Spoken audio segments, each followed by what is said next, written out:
Assalamualaikum warahmatullahi wabarakatuh. Alhamdulillahirabbil alamin. Amma ba'du. Yang terhormat Bapak Dosen AM Saifuddin MPDI selaku dosen pengamatan evaluasi pembelajaran. Perkenalkan, di sini saya Dian Laila Sari, mahasiswi Universitas Islam Ahmadiyah Kuningan, prodi PGRI semester 6.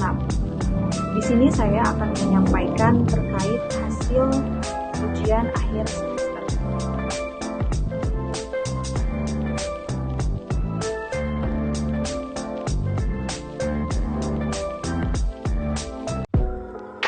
Yang pertama, jelaskan kenapa evaluasi pembelajaran harus dilakukan dalam dunia pendidikan, khususnya tingkat sekolah dasar ataupun MI. Dalam dunia pendidikan, khususnya pada tingkat sekolah dasar, memang evaluasi pembelajaran itu sangat penting dilakukan. Oleh karena itu, tenaga pendidikan itu sangat membutuhkan hal ini untuk mengetahui efektif atau tidaknya suatu sistem pembelajaran yang diterapkan oleh seorang guru atau oleh tenaga pendidik. Karena bila seorang tenaga pendidik tidak melakukan evaluasi, sama saja tenaga pendidik tersebut tidak ada perkembangan dalam merancang suatu sistem pembelajaran sendiri. Yang kedua, di sini sebutkan apa saja bentuk-bentuk tes yang tepat untuk diterapkan pada peserta didik di tingkat sekolah dasar ataupun madrasah ibtidaiyah. Adapun tes yang harus dilakukan dalam sekolah tingkat MI atau misalkan SD, yang pertama ada tes lisan. Tes lisan di sini siswa dapat mengungkapkan hasil belajar siswa selama kegiatan belajar mengajar berlangsung, baik pada aspek kognitif maupun aspek efektif. Tes lisan juga sangat bermanfaat untuk seorang pendidik mengukur aspek yang berkaitan dengan keberanian siswa dalam hal berkomunikasi. Yang kedua ada tes tulis. Nah, dalam tes tulis ini kita sebagai seorang guru ataupun seorang pendidik yang memberikan kesempatan yang sangat luas bagi para siswa atau murid kita untuk mengutarakan jawaban yang mereka miliki dengan gaya bahasa dan cara pengucapan sehingga siswa dapat berpikir logis, analitis, dan sistematis.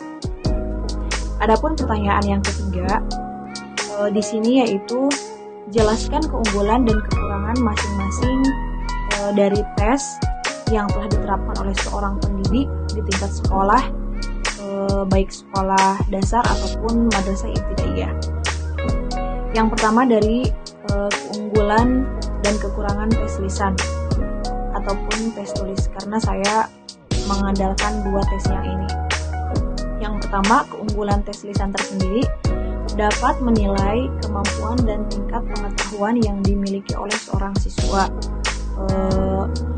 sikap peserta kepribadiannya, karena yang dilakukan secara berhadapan secara langsung.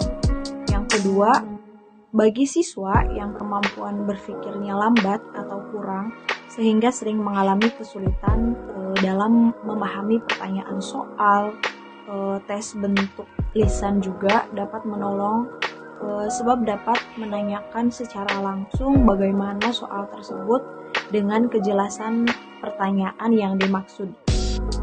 Adapun yang ketiga yaitu hasil tes di sini dapat secara langsung diketahui oleh seorang siswa.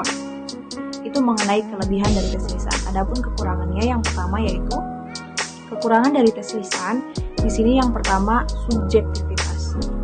Pengetesan dari seorang guru atau pengajar sering mencemari hasil tes tersebut. Jadi ada istilahnya diskriminasi atau seperti itu. Namun itu hal yang sulit, jangan sampai dilakukan. Yang kedua, waktu pelaksanaan yang diperlukan sangat cukup lama gitu. Jadi harus ada waktu yang lama. Untuk keunggulan tes lisan di sini dapat mengukur kemampuan secara siswa dalam lambat yang terpisah dan dalam waktu yang sama.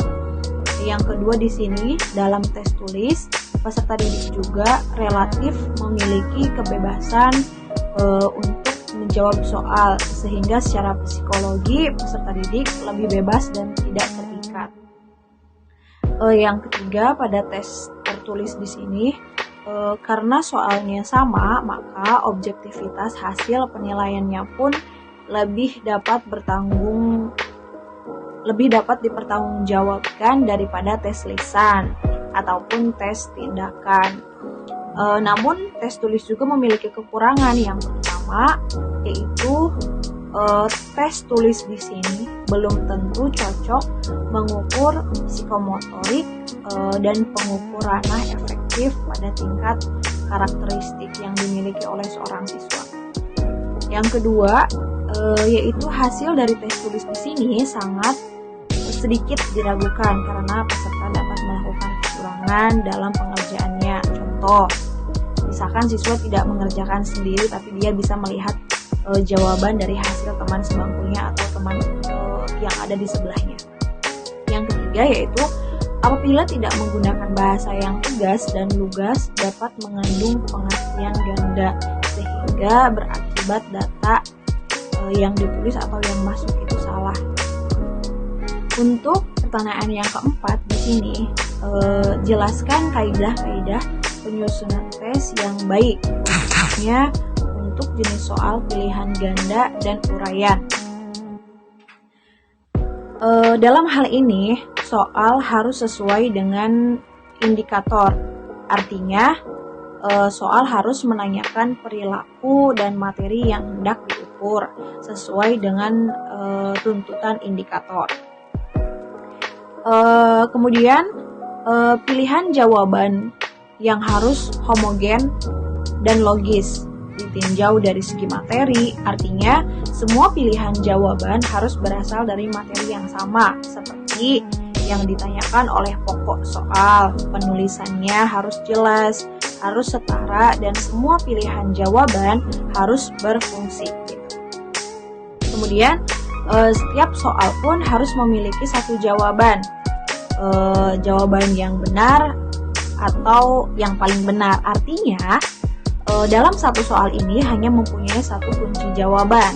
Bila terdapat beberapa jawaban yang benar, maka seorang siswa atau seorang guru harus memiliki kunci jawaban yang paling benar gitu. Selanjutnya untuk pertanyaan yang terakhir yaitu mengenai jelaskan apa saja yang kita pahami setelah mempelajari mata kuliah evaluasi pembelajaran dalam semester ini. Dalam mata kuliah evaluasi pembelajaran, kita banyak paham arti dari pembelajaran yang baik itu seperti apa, tujuan pembelajarannya seperti apa, isi dari program-program pembelajarannya seperti apa, dan kita sebagai mahasiswa banyak mengetahui strategi belajar mengajar yang wajib dimiliki seorang pendidik gitu ya. Seorang pendidik itu harus memiliki strategi seperti apa dalam kegiatan belajar mengajar di sekolah.